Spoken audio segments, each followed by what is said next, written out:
Hi friends, welcome to cycling diary. நான் உங்கள் Balaji.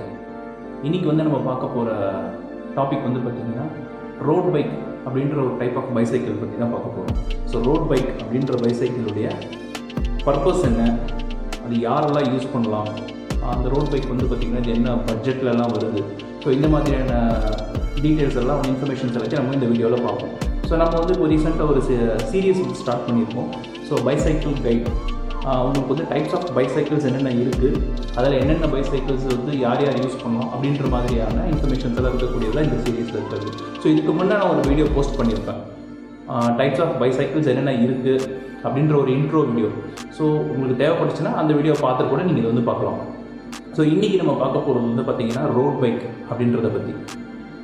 Road bike அப்படின்றது ஒரு டைப் ஆஃப் பைசைக்கிள். ஸோ இந்த பைசைக்கிளுடைய பர்பஸ் என்ன, யூஸ் கேசஸ், இது யாரெல்லாம் பயன்படுத்துவாங்க அதிகமாக அப்படின்றதுலாம் தான் இந்த வீடியோவில் நம்ம பார்க்க போகிறோம். ஸோ ரோட் பைக் பார்த்திங்கன்னா ஸ்பீட் அண்ட் என்டியூரன்ஸ் பர்பஸ்க்காக மட்டும்தான் மெயின்லி யூஸ் பண்ணுறது. ஃபார் எக்ஸாம்பிள், இப்போ நீங்கள் ஒரு பிகினராக இருக்கீங்க அப்படின்னா, இப்போ நீங்கள் சைக்கிளிங் பண்ணணும்னு ஆசைப்படுறீங்க, ஸ்டார்ட் பண்ணுறீங்க அப்படின்னா, ஸ்டார்ட் பண்ணுறதுக்கு முன்னாடி உங்கள்கிட்ட சப்போஸ் நீங்கள் ஆல்ரெடி சம் சைக்கிள்ஸ் ஏதாவது பழைய சைக்கிள்ஸ் எதாவது வச்சுருக்கீங்க, அதை எடுத்து கண்டினியூ பண்ணுறதுனா ஓகே. சப்போஸ் இப்போ நீங்கள் புதுசாக ஒரு சைக்கிள் வாங்க போகிறீங்க அப்படின்னா எந்த சைக்கிள் வாங்கணும் அப்படின்ற ஒரு கன்ஃபியூஷன்ஸ் இருக்கும். நிறைய சைக்கிள்ஸ் இருக்குது. நீங்கள் சைக்கிள் ஸ்டோர்ஸ்க்கு போனீங்கன்னா அங்கே பார்த்திங்கன்னா நிறைய சைக்கிள்ஸ் பார்ப்பீங்க, டிஃப்ரெண்ட் வெரைட்டிஸில். பட் நம்ம எல்லாருமே மோஸ்ட்லி காமனாக பண்ணக்கூடிய மிஸ்டேக் என்ன அப்படின்னா, எது நல்ல மெட்டீரியல்ஸ், நல்லா கொஞ்சம் சைக்கிள் ஸ்ட்ராங்காக இருக்குது, வீல் பெருசாக இருக்குது, இந்த மாதிரி ஒரு இதுவாக பார்த்து தான் நம்ம வாங்குவோம். பட் டைப் ஆஃப் சைக்கிள் என்ன, அது எதுக்காகலாம் இருக்குது, இந்த அண்டர்ஸ்டாண்டிங் இல்லாமல் நம்ம அந்த மிஸ்டேக் பண்ணுறதுக்கு நிறையா பாசிபிலிட்டிஸ் இருக்குது. ஸோ இப்போ பார்த்திங்கன்னா ரோட் பைக்கை பற்றி ஃபஸ்ட்டு நம்ம பேசுவோம். ரோட் பைக் எதுக்கு அப்படின்னா, நான் முதலே சொன்ன மாதிரி ஸ்பீட் அண்ட் என்டியூரன்ஸ் பர்பஸ்க்காக. இப்போ உங்களுடைய கோல் பார்த்திங்கன்னா, நீங்கள் சைக்கிளை ஒரு ரேசிங் பர்பஸ்க்காக தான் இப்போ நீங்கள் யூஸ் பண்ண போகிறீங்க.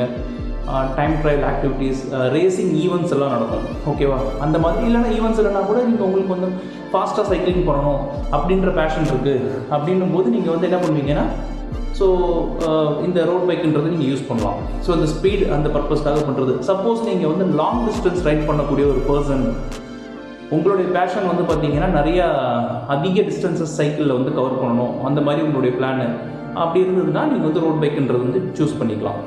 இப்போது ரோட் பைக்கோடைய பர்பஸ், மெயின் பர்பஸ் பார்த்திங்கன்னா ரெண்டு டைப் ஆஃப் இருக்குது ஆக்சுவலாக. ஸ்பீட் அண்ட் என்டியூரன்ஸ் ரெண்டுமே வேறு. இப்போ ஸ்பீடுக்கு டிசைன் பண்ணப்பட்ட ரோட் பைக்ஸ் பார்த்திங்கன்னா டிஃப்ரெண்ட்டாக இருக்கும். அதனுடைய ஜாமெட்ரியே கம்ப்ளீட்டாக டிஃப்ரெண்ட்டாக இருக்கும். அதனுடைய போஸ்டர் எல்லாமே ரொம்ப கம்ப்ளீட்டாக பார்த்திங்கன்னா, அதாவது என்டியூரன்ஸ் பைக்குக்கும் ஸ்பீட் பைக்குக்கும் அந்த டிஃப்ரென்ஸை நீங்கள் நோட் பண்ணலாம். ஸோ நம்ம ரொம்ப டீப்பாக அதுக்குள்ளே போக தேவையில்லை. ஜஸ்ட் பர்பஸ் என்ன பர்பஸ்க்காக அப்படின்றத மட்டும் அண்டர்ஸ்டாண்ட் பண்ணுவோம். ஸோ ரோட் பைக்குன்றது பார்த்திங்கன்னா ஸ்பீட் அண்ட் என்டியூரன்ஸ்க்காக. அண்ட் இதனுடைய பட்ஜெட் எந்த ரேஞ்சில் இருக்கும், ஸ்டார்டிங் ப்ரைஸ் என்ன அப்படின்னா 35,000 ஸ்டார்ட் ஆகும். ஸ்டார்ட் ஆகி ஹை அண்ட் ப்ரைஸ், எல்லாத்துக்குமே ஹை அண்ட் ப்ரைஸ் இருக்கும் இல்லையா? இதனுடைய ஹை அண்ட் ப்ரைஸ் கேட்டிங்கன்னா நீங்கள் உங்களுக்கு ரொம்ப ஒரு ஷாக்கிங்காக இருக்கும். So 10 lakhs, 15 lakhs R even 20 lakhs அந்த ரேஞ்சில் கூட பார்த்திங்கன்னா பைசைக்கிள்ஸ் இருக்குது. ரோட் பைக்கில் 2 வீல் தான் இருக்க போகுது, நம்ம தான் பெடல் பண்ண போகிறோம், பெடல் பண்ணி தான் ஓட்ட போகிறோம், அதை தாண்டி வேறு எந்த ஒரு அடிஷ்னல் இதுவும் கிடையாது.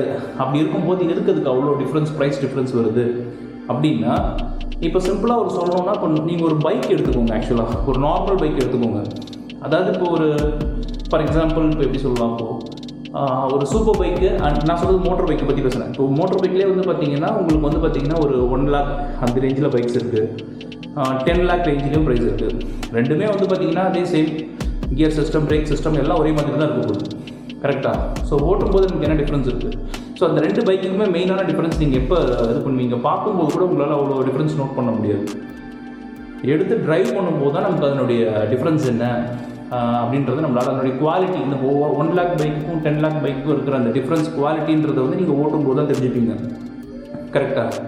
ஸோ அதே போல் இதில் பார்த்திங்கன்னா என்ன பெரிய டிஃப்ரென்ஸ் இருக்கும், லோ எண்ட் மாடல் பைக், இப்போ ரோட் பைக்கில் ஒரு 35,000 rupeesக்கு வாங்குகிற சைக்கிளுக்கும் 10 லட்ச ரூபாய்க்கு வாங்குகிற சைக்கிளுக்கும் என்ன பெரிய டிஃப்ரென்ஸ் இருக்கும் அப்படின்னு கேட்டால், நீங்கள் சைக்கிளை பார்த்தா 2 சைக்கிளும் ஒரே மாதிரியே தான் இருக்கும், பெருசாக ஒரு டிஃப்ரென்ஸுமே தெரியாது.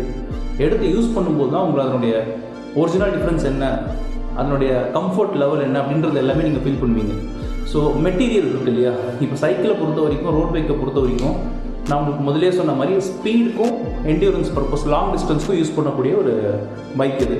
ஸோ அந்த மாதிரி இருக்கும்போது லாங் டிஸ்டன்ஸ் எல்லாம் நம்ம போகணும் அப்படின்னா நம்மளுடைய ரைடு வந்து கம்ஃபர்டபுளாக இருக்கணும்.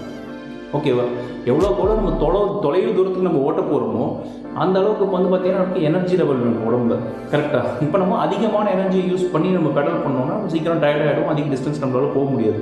ஸோ ரோட் பைக் வந்து ஸ்பெஷலாக டிசைன் பண்ணியிருக்கிறது உங்களோட எஃபர்ட் வந்து ரொம்ப கம்மியாக தான் எடுக்கும் உடம்புல. இப்போ நீங்கள் பெடல் பண்ணுறீங்கன்னா கூட இப்போ நார்மல் பைசைக்கிள்ஸ்க்கும் ரோட் பைக்கும் இருக்கிற டிஃப்ரென்ஸ் வந்து பார்த்தீங்கன்னா சிம்பிளாக உங்களுக்கு ஜஸ்ட் ஒரு கம்பேரிசன் புரியறதுக்காக ஒரு கம்பேரிசன் சொல்கிறேன். இப்போ ஜஸ்ட் இப்போ நீங்கள் ஒரு பெடல் பண்ணுறீங்கன்னா இப்போ நீங்கள் எவ்வளோ தூரம் போகிறீங்களோ இதே டிஸ்டன்ஸை நீங்கள் ரோட் பைக் இல்லாத வேறு ஏதாச்சும் ஒரு டைப் ஆஃப் பைசைக்கிள் எடுத்து பண்ணுறீங்கன்னா 4 மடங்கு நீங்கள் ப்ரெஸ் பண்ணால் தான் நீங்கள் அந்த மாதிரி போக முடியும்.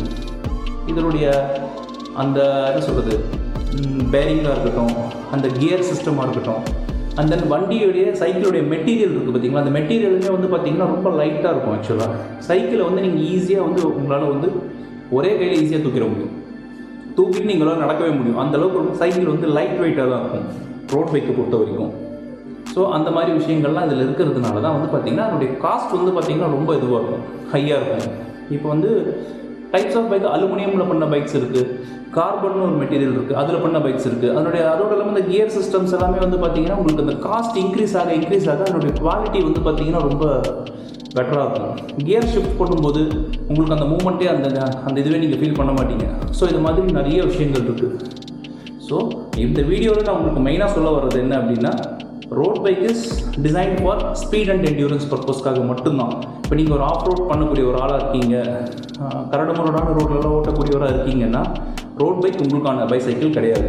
ரோட் பைக்கை பொறுத்த வரைக்கும் ரோடு வந்து க்ளீனாக இருக்கணும், கம்ப்ளீட்டாக வந்து எந்த ஒரு டிஸ்டர்பன்சஸ் இல்லாமல், டிஸ்டர்பன்சஸ் இந்த சென்ஸ் ரோட்டில் குண்டு குழி அந்த மாதிரிலாம் இல்லாமல் ஒரு க்ளீனான ஒரு ஹைவேஸில் போய் இப்போ நீங்கள் ஃபார் எக்ஸாம்பிள் உங்களுக்கு புரிகிற மாதிரி ஒரு எக்ஸாம்பிள் சொல்லணும்னா, இப்போ நீங்கள் சென்னையில் இருக்கீங்க என்ன பண்ண சொல்கிற, இப்போ ஃபார் எக்ஸாம்பிள் இப்போ ஓஎம்ஆர் இருக்குது, ஓல்ட் மகாபலிபுரம் ரோடு, ஈசிஆராக இருக்கட்டும், இல்லைனா NH-47 இந்த நேஷனல் ஹைவேஸ் எல்லாம் இருக்குது பார்த்தீங்களா, இந்த மாதிரி ரோடுலாம் வந்து பார்த்திங்கன்னா உங்களுக்கு வந்து ரோடு வந்து நீட்டாக இருக்கும். ஸோ அந்த மாதிரி ரோட்டில் ஓட்டுறது தான் இந்த மாதிரி பைசைக்கிள். ஸோ இது மாதிரி உங்களுக்கு ஒரு எக்ஸாம்பிளுக்காக இதெல்லாம் நான் சொன்னேன் ஆக்சுவலாக. பட் இந்த மாதிரி உங்களுக்கு ரோடு க்ளீனாக இருக்கிற இடத்துல நீங்கள் இங்கே வேணால் ஓட்டிக்கலாம் சைக்கிள். அதுதான் ரோட் பைக்குடைய மெயின் பர்பஸ். ஸோ இப்போ நம்ம வந்து பார்த்திங்கன்னா அடுத்து நம்ம பார்க்க போகிற நெக்ஸ்ட் வீடியோவில் வந்து நம்ம MTB பர்பஸ் என்னன்றதை பற்றி பார்ப்போம். MTB இந்த sense mountain terrain bike. So அதனுடைய பர்பஸ் என்ன, அது யாரெல்லாம் யூஸ் பண்ணலாம் அப்படின்றத நம்ம நெக்ஸ்ட் வீடியோவில் பார்ப்போம். ஸோ உங்களுக்கு என்னுடைய வீடியோஸ் பிடிச்சிருந்தது அப்படின்னா மறக்காமல் லைக் பண்ணுங்கள்.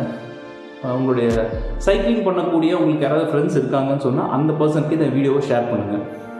மறக்காமல் சேனல் சப்ஸ்கிரைப் பண்ணிடுங்க. தேங்க்ஸ் ஃபார் வாட்சிங்.